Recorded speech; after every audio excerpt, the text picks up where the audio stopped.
Joyce with us. How are you, Keith? I'm great, Kelly. Thanks for coming to my studio. Well, thank you for being willing to share your story, your art story. We just have a few questions. We'd love the kids to hear the answers that you have to them. The first question is, how old were you when you realized that art was important to you? I can't remember a time when it wasn't important to me. I remember when I was very young, my grandmother would buy us paper and colored pencils and crayons, and I would draw, and I would draw almost every day. And I would kind of try to draw like characters, you know, cartoon characters, Charlie Brown, Fred Flintstone, and that just got me to, it helped me to develop my drawing skills. And then from there on, I think it was second grade, I had a really inspirational teacher. And back then we didn't have art classes. We just had art in the classroom once a week or, something like that. And she truly, inspired me. And she talked to my mom, actually. She made a call to my mom and said, you need to get Keith into some, art classes. That's a special teacher. Yeah. Absolutely. Who were the people that encouraged you to pursue art? You mentioned your second grade teacher. Yeah, I've been very fortunate and blessed to have had great teachers from middle school, elementary school, middle school, high school, and then of course college. And especially when I was younger, like I said, my second grade teacher was really great, and then I transferred schools. And I finally had an art class where we actually went to an art room, and I had a dear teacher named Mr. Columbia, and he kind of changed my views on on art, and just was so encouraging. And from there, there was no going back. Did anyone discourage you? Not till I was older, and it happened to be my father. When I told him I wanted to go to college for art, he was just very skeptical about, making a career out of it, and which is, really common. And a lot of parents, I think, make that mistake that,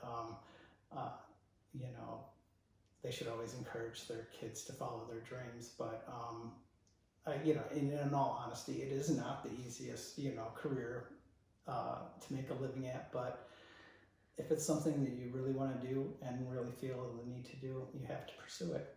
Yeah. But he changed his mind. Well, look at you now, right? My next question is, did you take art classes in high school and college? And obviously you did. Yes, and then, again, when I got to high school, we just had I had another really great teacher, Marco Schreikpog, and she was super inspirational, and she would bring in, guest artists, and we worked on everything, every single medium, and that was what was really just eye-opening about all the different things. I mean, I even had jewelry making in high school, which was kind of unheard of back then, and photography, and mixed media, everything. So again, I look back at my teachers, and I was really lucky. What excites you most when you start a project, when you start a new piece?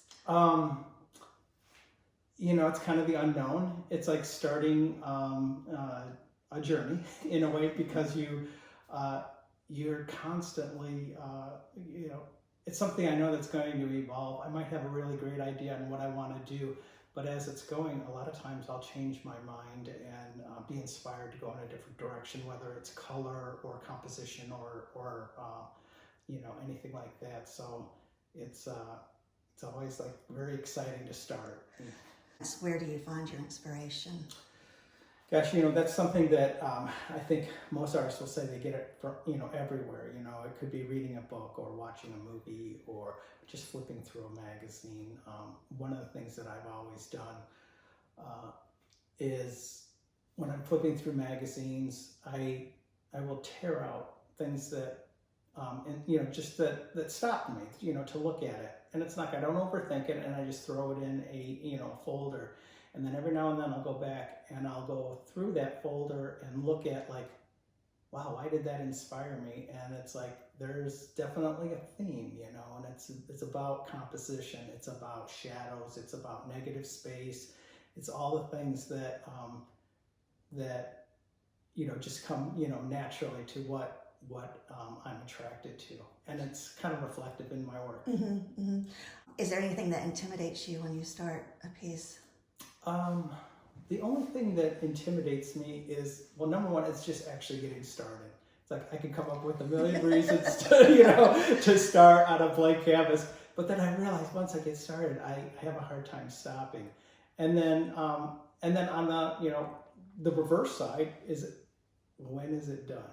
It's like, and so a lot of times, I'll finish a painting and I'll lean it up against, the wall of my studio. That's why you see paintings, lined up, and it's like, because I have to live with them for a while, because sometimes I'll go back after a couple of weeks or a month and just say, oh, I want to do something different to that, or it needs this to be finished. And so it's really, So taking a break from a piece is good to kind of, because we try to encourage that at the studio. Absolutely, yeah, because you come at it with fresh eyes. Right. It's kind of like when you do like a puzzle or something like that, and you struggle like with a crossword puzzle or something, and the next day you look at it and you're like, oh my gosh, why did I get? I mean, that was so easy to do, I know, I got you on that. So it's important. It's important to walk away and come back to it with fresh eyes, for sure. Okay, well, we haven't really talked about your art. So how would you describe your art?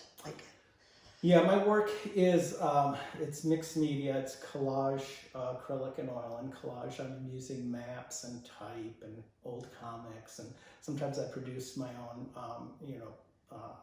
visuals on the computer, print them out, tear those out. And sometimes they're very thematic, and other times they're just very random too. And when I start a piece, it's like all the collage work's done first. And it is like a giant jigsaw puzzle, and I start, just filling in the areas and trying to get, a really good composition with that. And once all the collage work's done, then I block in color with acrylics, and then all the detailed painting, shading, and things like that are done in oils. And oil on top of the acrylic. Okay, that's interesting. Has your art changed over the years? Have you? Absolutely, yeah. It's definitely evolved, and. But the interesting thing is, when you're around as long as I've been, it's like I've actually gone back to older imagery and kind of revisited it with a fresh eye, and kind of taking something and modernizing it even more. And there's always a million things I want to do. For my shows, I try to keep a certain amount of consistency in the work. But I'm always thinking about another body of work or another, I never run out of inspiration or ideas. And how old are you, Keith? How long have you been doing this? You know how old I am. I am 58 years old. And I've been doing this, when I went to art school after high school, and got another great education, and came out of it. I went for graphic design and illustration, and ended up doing a lot of freelance work, illustration for magazines and books and newspapers. And then I got a job at a newspaper as a graphics editor and a graphic page designer, illustrator, and then I became a graphics editor, and that was a super fascinating job too.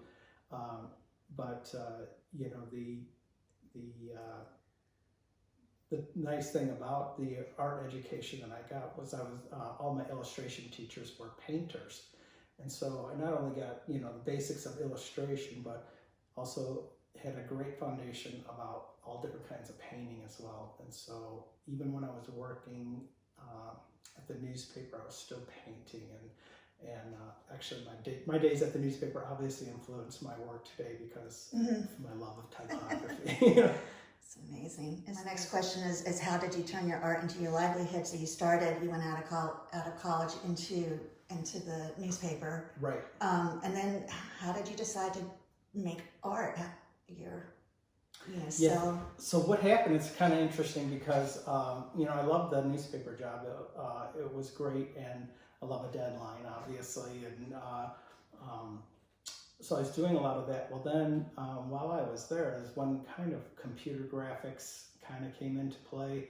And it was like when USA Today came out, and they started just doing computer generated graphics. And they thought that traditional illustration was a little old fashioned for newspapers. And so that kind of gutted me, at first. But then I kind of learned to love the computer as well. And so to make up for that loss of doing traditional illustration, I started painting at home. And then I did a show locally. Then the next year I did the show, and I added a couple more. And then pretty soon I found that by getting out of the town that I was in and reaching out to different markets, I realized it was a real viable career to live off, making my paintings. And it was a journey. It was an evolution for sure, but it was like when I did finally decide to leave the newspaper, I was very frightened about it, because I had two, my wife Sherry and I had two, small kids, and it's like I'm kind of responsible for, or we're responsible for them, and but it wasn't long before it was like, why did I wait so long to make that jump? But it's been an interesting path. If you would you change anything in your journey? I wouldn't, I don't have any regrets about any of it. I mean, of course, everybody wants, instant, fame and success and notoriety and all that, but I don't think you can achieve any kind of success without, learning along the way. And some of those, one of the big things is rejection and bad shows. Well, let's talk about that just for a minute, because Sure. my kids, the students at Creating Artists for Tomorrow, that's one of the things that they are very afraid of is rejection and critique. And how important is it for you to get another artist to come and take a look at your work and maybe say something that they like about it or something that they don't like about it? Yeah, critique, is really important. I hated that when I was in college, where we had to critique each other, because you don't want to, hurt anyone's feelings, or, you want to encourage them and everything. And so we were taught how to, do corrective critique, Right. something that you can take away without, hurting them. And it's like, but it's very important to be open to that. And We do that at the studio, starting at a young age. And Yeah. once they get over their first session, Yeah. they are excited for the next one. Right. And it's like, we always had, like, I'm sure you do the same thing too. It's like, you can't just say, I don't like that. You have to Right. really have a discussion about, Exactly. what could have been better. Respect. Yeah. And I think it's really important, especially, I don't think you'll ever outgrow,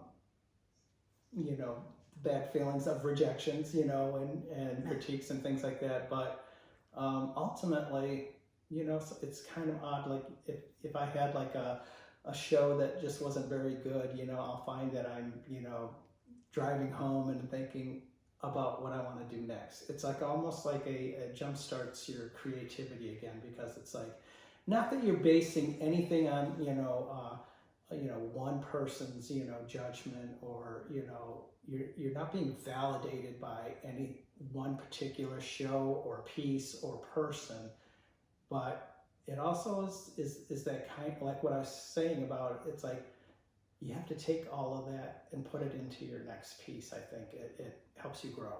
And I think there's a lot of, if you talk to most artists, it's like I think everybody's evolved. You have to, I think, because otherwise, I think you become stale and you would become bored with your work. That's right. We see evolution in the children's artwork the longer they come to the studio. It's really fun and exciting to see. Yeah, like that. Well, that's all I have. Is there anything else you want to put in No, there? I really appreciate you coming to my studio, and I really appreciate what you're doing for the kids at Greenville, because it's something that as a child I would have loved. My mother would have loved to, have enrolled me in something like that. It's so valuable and inspiring, and thank you for that. Thank you. Well, enjoy the rest of this rainy day.